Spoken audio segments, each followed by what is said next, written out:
This episode is brought to you by State Farm. From your morning podcast to your afternoon playlist, State Farm knows you personalize your entire day, and that's why State Farm helps you personalize your insurance with the State Farm Personal Price Plan. It offers coverage options that help protect what you care about most at an affordable price just for you. Like a good neighbor, State Farm is there. Prices vary by state. Options selected by customer. Availability and eligibility may vary.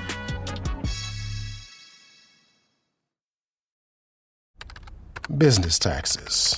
We're stressing about all the time and all the money you spent on your taxes. This is my bill?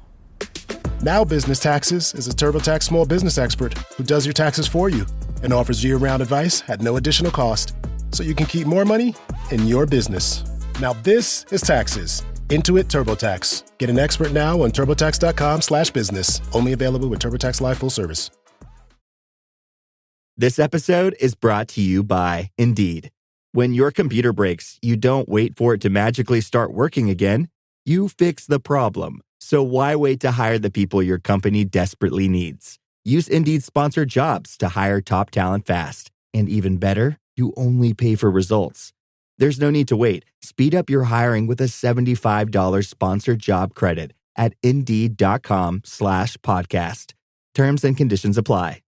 Every cup of Nespresso coffee is an invitation to transform your morning routine into a ritual you can treasure each and every day. Using the Virtuo Pop, a simple touch of the button freshly brews bold aromas and a rich, velvety crema layer for delicious cafe-quality coffee at home. Whether you enjoy your coffee hot or over ice, every sip, every morning is unforgettable. Nothing tastes like Nespresso coffee. Visit Nespresso.com or our app to explore our full range of easy-to-use machines and coffees not found anywhere else.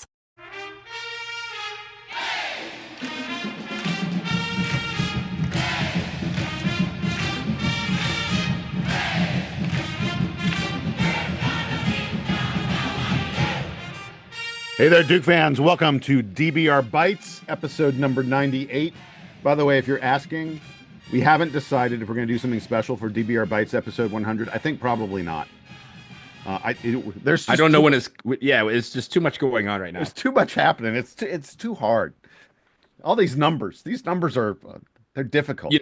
You know, Jason, in soccer, when someone gets a 100th cap, which is a milestone, they don't always celebrate it during the 100th cap because they want to kind of remember it. They kind of wait to honor it at a later date. Maybe we will honor DBR Bites 100 at a later date. We'll have the episode, but then we'll do something to figure out how to memorialize it maybe after the season. I mean, the truth is we've reached the point where the bites are almost as long as the regular episodes. So. Right. We're at like 9 billion episodes. So I don't even know what we're doing. Anyway, I'm Jason. He's Donald. We're here to preview the game against Wake Forest. This will probably be a true bites. I think this is going to be a pretty short episode. Not a ton of content here to tell you about because, frankly, Wake Forest. Did I say Florida State a second ago? I don't know, but we're playing Wake Forest. We're back on track now. Yeah, we may have, in full honesty, we're recording this only moments after we recorded the breakdown, the recap of the Florida State game. If you haven't listened to that yet, go listen to it so you can hear us gush about Con Knipple and Darren Harris and Isaiah And one Evans. of the great plays of the season. Yeah, right. One of the insane sequences of the entire season. I did a lot of laughing on that episode. And Donald, the other thing I did a lot of going, what? Mm-hmm. You're into Chris Berman. Yes, it was one of those. But we're here now to look ahead to the game coming up this evening against Wake Forest, the Demon Deacons. Donald, you always get us started by talking about what they've done. We played them on Saturday, January 25th, in one of the more competitive games of the year for the Blue Devils, especially in ACC play. Tell me what Florida State got. I'm gonna do this the whole episode. Wake Forest. The whole episode. I'm gonna be talking about Florida State, unfortunately, but meaning to talk about Wake Forest. Tell us what Wake Forest has done over the past few weeks since we played them last. Real quickly, Jason, before I get to that, there's a note because I think obviously Monday is the final game of the regular season. In Cameron, it's the final home game. It's senior night. I just want to point out Spencer Hubbard, Neil Begovic, Mason Gillis, Sion James, Cameron Sheffield, and Stanley Borden, all seniors, all should be honored on that night. But Jason, I don't know if you've heard this. this could also be the final game for Tyrese Proctor because obviously he could be going pro. And I've heard some rumblings that despite the fact that this bone bruise is not 100%, that he might try to give it a go for a couple minutes on Monday just so he can play one last time in Cameron. I don't know if you've heard that. Of course, they're just rumblings, maybe just people kind of reaching for something that might not be there. But hey, it can happen, like they say in Angels in the Outfield. So stay tuned for that, and we'll see, obviously, if he makes a go of it tonight. Since we played them on January 25th, since we played Wake Forest, again, you mentioned a 63-56 win in Winston-Salem where we were up big. We were up 15 at the half. Wake Forest came back on a nice little run and took the lead by 6 with about 8 minutes left before we went on a nice run to close it out. It looked dire. It looked bad. Yeah, we went on I believe it was like a 16-2 run or something to close that game out. But entering that game, we mentioned that being one of the bigger games of the season. They were 15-4 and 7-1 in the ACC entering that game. We kind of sent them on a tailspin. They've been 5-4 since then. They lost to Louisville right afterwards. Then they had 3 straight wins against Pitt, Stanford, and Cal. They then lost to Florida State, rebounded with a win against FSU, and then lost 2 straight to NC State. They rebounded with a win against SMU. You said FSU, you meant SMU. Yes, SMU. FSU, SMU, lots of acronyms in 1 week. Yeah. FSU loss. SMU, Southern Methodist, win.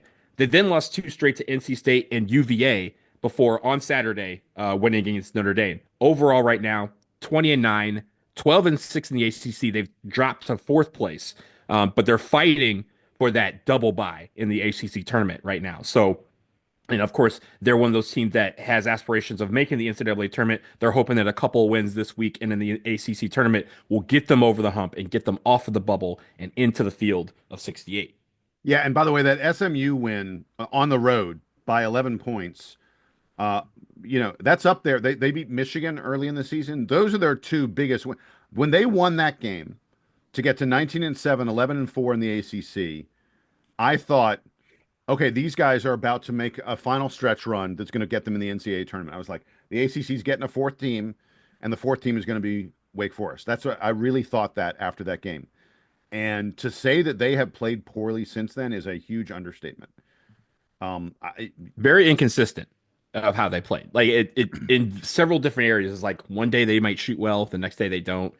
One day they might rebound okay, the next time they don't. And that is not a conducive appetite formula for success, especially for Florida State, who's once again on this bubble and trying to fight to get off of it. You called them Florida State again. You did this at the top of the show, and now Wake Forest. Oh, we're just such Spencer Hubbard, Stanley Borden. But I want folks to really understand over the past couple of weeks. I mean, they lost to NC State by 12 points. Now it was on the road, but if you're a bubble team, you can't lose a game like that to NC State by 12 points. And then they lost a home game to Virginia by 8 points. Again, if you're a bubble team, you cannot lose to teams that are sub 100. And you could maybe say they righted the ship a little bit, home win against Notre Dame, but they only win that game by 3 points. It's a very competitive contest the whole way. It feels to me like this Wake Forest club is checking out a little bit.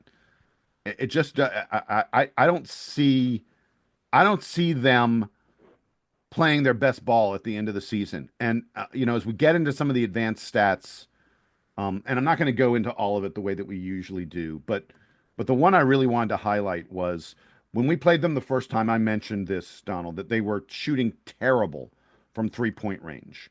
Mm-hmm. And I was like, but if you look at their history, like Hunter Salas, Parker Friedrichsen, a lot of these guys have been really good 3-point shooters in past seasons. And I was like, over the course of an entire year, they're too good to continue to shoot this poorly from 3. That was my theory. And I said, they're going to turn it around at some point. I just don't want to be the buzzsaw. I don't want to be in the way when they turn it around, they start hitting, 40, 50% routinely from 3-point range. It hasn't turned around. And it's, season's pretty close to over, and I'm not sure it ever is going to. On the season, they're hitting 28.6% from 3-point range. Can I note that when we did the Wake Forest preview a while back, they were still bad, but they were in like the 32, maybe 33% range from three. So they've gotten worse since we played them. Yeah. I mean, 28.6% is like one of the 10 lowest in the country. And it's shocking that this could continue and as you say, even get worse. There's just so many guys in this team that can't even hit 30% from three. Tyler Johnson is at 22%. Hunter Salas is at less than 28%. Just guy after guy. Parker Friedrichsen, who his entire game is he's a dynamite outside shooter. He's hitting 25%. He's 19 of 76 on the season, 25% from three. Just on and on and on. These guys just are not good 3-point shooters. And it's affected everything that Wake Forest tries to do. I mean, they're decent. They do a decent job of getting to the free throw line. They hit their free throws really nicely. It's tough to block their shots. They've got a good percentage. They hit almost 54.5% from 2-point range, but they're just a team that doesn't hit 3-pointers at all. And in modern college basketball, it's just super hard to win if you're getting such a tiny percentage of your scoring from 3-point range. And that's been the story of this Wake Forest season. The fact that they don't hit threes means they don't win games.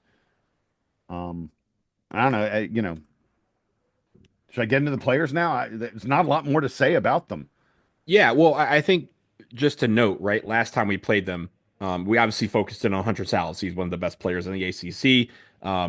Has been dynamite, in the time that he's been here. He had 12 points and 7 rebounds in that game. Off the bench, Juke Harris had 14 points and 5 rebounds. But those were, I believe, the only two guys that were in double figures in that game. They only played 7 guys, really. They had one guy who came in for a minute. And like I said, it was that game where we were up 15 at halftime. Wake storms back. They have a 25-4 run. They come back, take a 6-point lead with 8:44 left. And then we immediately went on a 14-2 run. We take the lead back, and we don't look back in that game. Yeah, and the point you make about the fact that they really don't have much of a bench. They're one of the bottom 10 teams in the country in terms of bench minutes. And I've noticed lately that like Hunter Salas and Cameron Hildreth and Efton Reed and Trevon Spillers pretty routinely playing 36, 38 minutes a game. This is a quick turnaround for this Wake Forest team. I think I may be wrong. I need to look at the schedule really quick. I think this is the only Saturday. Yeah, this is the only Saturday, Monday on their schedule. So they play on Saturday, and you have against Notre Dame, and you've got Cameron Hildreth playing 38 minutes, Hunter Salas playing 38 minutes, Tyler Johnson plays 34. So you got all these guys playing heavy minutes, and then they've got to turn around and play Duke on short rest. At a time when Duke's coming off a game when Duke won by 35 plus points and like nobody played more than 24 minutes or something like that. Yeah. This conditioning could be an issue for this Wake Forest team in this contest. These are experienced guys. They're older guys. They've been around for a while, but the Saturday, Monday turnaround could really matter for them. Yeah, I'm not necessarily concerned in that bit, right? Because if you're playing 37, 38 minutes a game, then another a Saturday, Monday double might get you a little gassed, but I think you find that out fairly quickly. It's not something that will be a slow burn. If you're gassed, and you don't have the conditioning or whatever. But that's also usually not a concern if a guy is playing 30, 37, 38, 39 minutes a game. Those guys are usually in that position where they're able to get their body recovered and get back out after it. It might be dependent on Steve Forbes, the coach, to kind of finagle a couple of strategic timeouts maybe to get them some extra rest.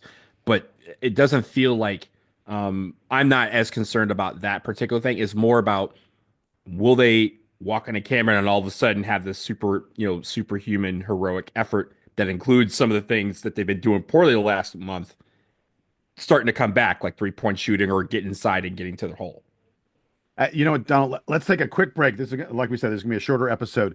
On the other side, I want to tell you about one of the Wake Forest players whose game has really transformed since we played them last time. This may be the most compelling part of this game is this one guy who, toward the end of his career now, is suddenly becoming a huge scorer. We're going to tell you about that in just a moment.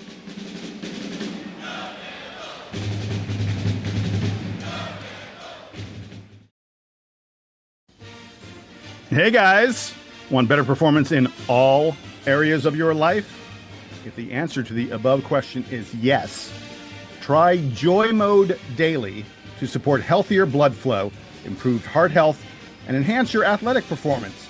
It is proven to improve performance by 50% in just 60 days, and it is expertly formulated and backed up by science. Yeah, all you do is simply mix a booster pack with water and you will feel the effects within 45 minutes.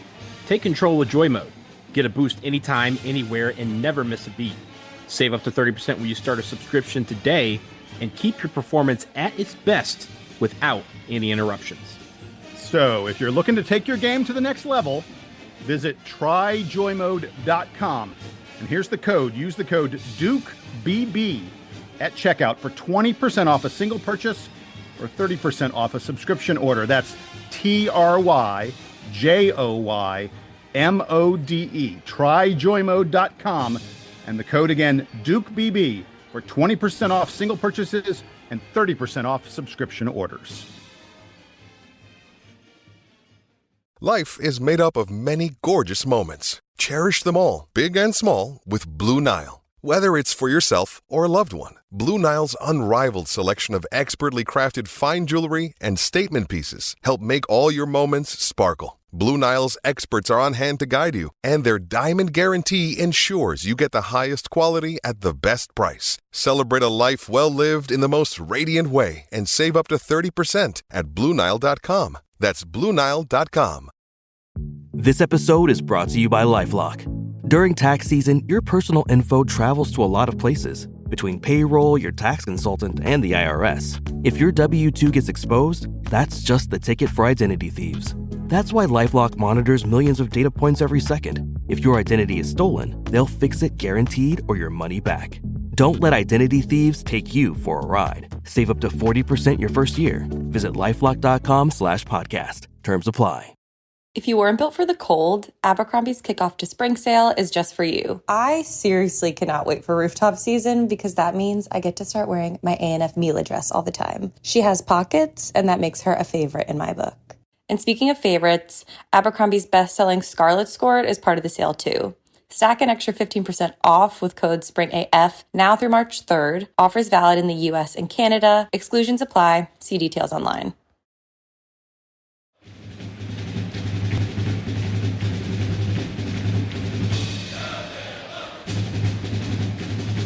All right, Don, we're back from the break, and I want to deliver on what I promised a moment ago, which is the Wake Forest player who has transformed the kind of player he is. And it's really surprising to me the way this has happened for Cameron Hildreth.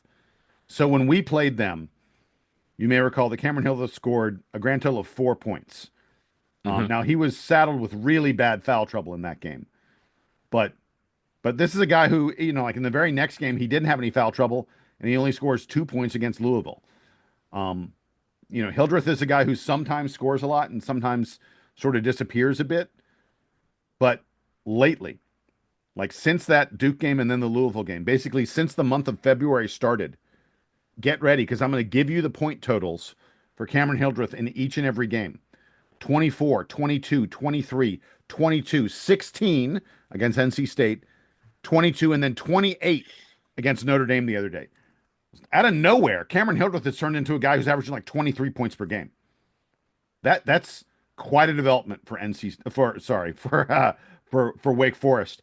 And he's doing it, but he's been a lot better from three. We talked about the fact that Wake is a team that struggles from three. Hildreth has been the one guy hitting 3-pointers lately. He's doing that a lot better, and he's still attacking the basket the way he always does, using his body and his physicality.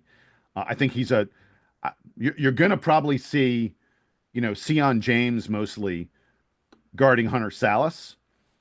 I'm really wondering, probably if Tyrese Proctor doesn't play, or doesn't play big minutes, it's going to be Isaiah Evans for the most part, trying to take on Cameron Hildreth. And that could be a tough matchup for Duke because Slim is big, but he's thin, as you can tell from the nickname. And Cameron Hildreth kind of preys on guys like that in a pretty big way. I think this will be a major test for Slim in the fact that, like you said, Cameron Hildreth is not going to be a guy that's going to camp out at 3, right? He's going to try and take him to the post, going to try and do some moves to the basket and a couple of different things. This is where it's not necessarily a test for Slim in the form of he's not gaining 40 pounds between now and Monday or now and tonight's game. I think the idea, though, is he has to learn how to use his athleticism on defense. This is going to be a big test for that because I think his athleticism can counteract the physicality that Cameron Hildreth could present to him. It's just a matter of getting in front of him and staying in front of him. And again, not necessarily worried about him not getting his points, right? I think it was a great thing that we were able to hold Efton Reed and Cameron Hildreth to a combined 13 points last time we played them. Yeah. I something like that. And I like the fact that, again, we said that, Hunter Salas is going to get his points, but it's usually Efton Reed and Cameron Hildreth that kill you because they also go off. And the fact that we were able to limit them meant that they had to scramble to find points somewhere else, and that someone was Juke Harris in that particular game. But I think, and again, it kind of leads to me to one of the keys that I have. If you contain Hildreth like we did last time, and yes, again, whether that's with or without Tyrese Proctor, I think we have a good chance at taking Wake Forest out of it very quickly. I think the other thing is Slim is going to have some help. I think they'll, again, with some of the switching that's going to be involved, you may see a conky nipple on Cameron Hildreth on a couple possessions as well. Because again, the fact that we're so tall means that we can have anybody on anybody that we want, right? We can set up the matchup that we want. And if we find early on that Slim is kind of, for lack of a better word, being exposed by Cameron Hildreth, we can make that switch very easily and make it where Cameron Hildreth has a more difficult matchup for him, and he has to adapt his game away from what has been successful for him the past few weeks. Yeah, the other thing, hearkening back to that first game, the other thing that was notable was, remember, Cooper Flagg got Trevon Spillers into foul trouble very, very early in that game, and Spillers basically didn't play the entire first half. It was like a minute into the game, like he had 2 fouls and was sitting down. Yeah, it was just like instantaneous. But in the second half, when they made their run, a lot of it was Trevon Spillers giving Cooper Flagg some trouble. Coop had 7 turnovers against Wake Forest in that first game. Now he had 24 points, and he had 7 rebounds and 6 assists, and his stats looked really good, but he had 7 turnovers in that game, and Con Knippel had 5 turnovers in that game. Wake did a really good job. One of the reasons that was such a competitive game, Duke only gets 63 points in that contest because we turned the ball over 16 times. Ouch. But a lot of it was in the second half, Trevon Spillers causing problems for Duke on defense. And meaning when Duke was on offense, and Trevon Spillers, I thought, did a really nice job of making trouble for us on defense. So that's one of the other things I'm looking for in this game that I think is going to be very, very important. How does Duke adjust? I don't think there's any way Duke commits 16 turnovers again. But if we keep it down, where we've been, 6, 8 kind of turnovers, and as a result, Duke's probably getting a lot more shots at the basket. That would be that's the formula for Duke having another, easy victory in our second to last ACC game. Couple more things to watch for me. I mentioned the Hildreth Reed kind of connection and trying to limit that. The first thing is, I think just in terms of raw numbers, if we can keep Wake under 60 points, we have a great chance of winning this ball game. We were able to do that last time, despite the fact that we had shooting troubles. The game was still 63-56, right? We kept Wake under 60 points. Wake has scored 60 or fewer in 6 games. They are 1-5 in those games. And they have a tendency to really just not be able to shoot well. So if we can keep our defense going the way it is and keep them kind of frustrated on offense, that helps with any limitations that we may have if we are not shooting the ball well like we did a couple of nights ago. Ride the momentum. I think that's the biggest key here. As I mentioned, it's senior night. It's the last game in Cameron. We are undefeated in Cameron. And I know one thing that John Shire loves to do is go 17-0 in Cameron. This we have an opportunity to do. With all the other records we can set, the one thing that they love doing and they want to do more than anything is hold the fort and defend Cameron Indoor Stadium and keep that record clean. Ride that momentum of senior night, ride the momentum of trying to, make sure that you walk out of there with a win and make sure that nobody else gets to celebrate on your floor. That is going to be the biggest things for this Duke team, and I think they are going to respond to that motivation tonight when they play Wake Forest. I love it. I love that, by the way, that by the time we finish this episode, we are now referring to them as Wake Forest rather than Florida State. It's a big progress on our part. We should refer to them by their government name of Wake Forest. All right, with that, we're going to wrap it up here on this edition of DBR Bites. I'm Jason. He's Donald. We'll be back in the feed for you with a recap of this game, and then we get into all the Carolina preview, including bringing on the dog. That's right. He'll be back for episode 700. Until then, that's Donald. I'm Jason. Hey, hit the inbox, DBR Podcast at gmail.com. Send us your headlines as soon as the Wake game is over, and we will read them here on the air.